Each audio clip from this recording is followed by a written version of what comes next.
হয়তো কন্টেন্ট তৈরি করার ক্ষেত্রে বিভিন্ন ধরনের পরিবেশ, বিভিন্ন ধরনের জায়গায় গিয়ে ভিডিও করতে হয়, একটা আকর্ষণীয় প্লেসে ভিডিও করতে হয়। এরকম সময়গুলো আমার হয় না। সাধারণত এরকমভাবে সময়গুলো হয় না। সপ্তাহে একটা দিন আমি বন্ধ পাই, এটা হলো শুক্রবার। আর শুক্রবার যখন বন্ধ পাই তখন কিন্তু দেখা যাচ্ছে যে এক সপ্তাহ ডিউটি করার পর শুক্রবারের বন্ধটা কিন্তু আমরা কী করি, আমাদের ফ্যামিলির মাঝে সময়টা দিই। এরকমভাবে যে কন্টিনিউ যে ফেসবুকের মধ্যে সময় দেওয়া, এই সময় দেওয়া কিন্তু হয় না।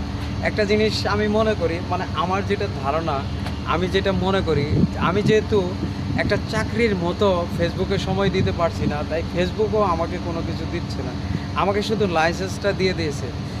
আমরা চাকরিতে যদি আসি, দেখেন আমার হাতে একটা আইডি কার্ড আছে, দেখতে পাচ্ছেন এই আইডি কার্ড, আমার হাতে একটা আইডি কার্ড আছে। এই আইডি কার্ড এখন আমি এখানে আমার নিয়ম হলো সকাল 8টার থেকে ঢোকা এবং 5টা পর্যন্ত থাকা। যদি আমি 8টার থেকে ঢুকে 5টা পর্যন্ত থাকি, তাহলে আমার এখান থেকে, আমি যদি কাজ করি তাহলে আমাকে এখান থেকে একটা স্যালারি দিবে।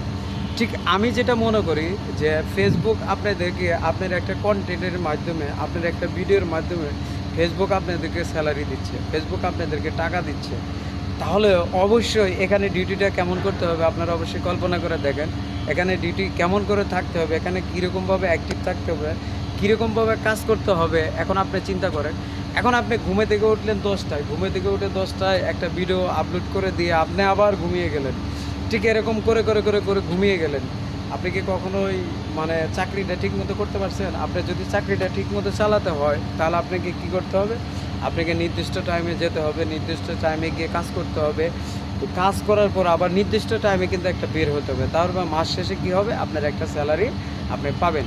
আমি মনে করি যে ফেসবুক ঠিক এরকমই, যদি আমরা প্রতিটা সময় নির্দিষ্ট একটা টাইমে যদি আমরা ফেসবুকে কাজ করি, ফেসবুকের রুলস অ্যান্ড রেগুলেশন মেনে যদি কাজ করি, অবশ্যই কিন্তু আমরাও কিন্তু মাস শেষে একটা স্যালারি পাবো।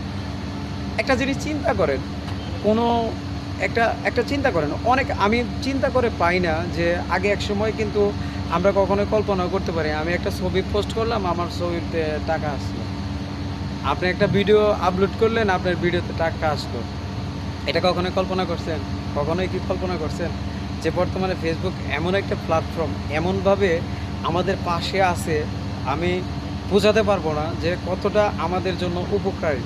যারাই ফেসবুক থেকে সফলতা অর্জন করতে পারছে, যারাই ফেসবুক থেকে ভালো কিছু করতে পারছে, তারাই একমাত্র বুঝতে পারে যে ফেসবুক কি তাদের জন্য, কতটা সহায়ক তাদের জন্য, কতটা গার্জিয়ান হিসেবে কাজ করে তাদের জন্য, যারা ফেসবুকে সফলতা অর্জন করতে পেরেছে।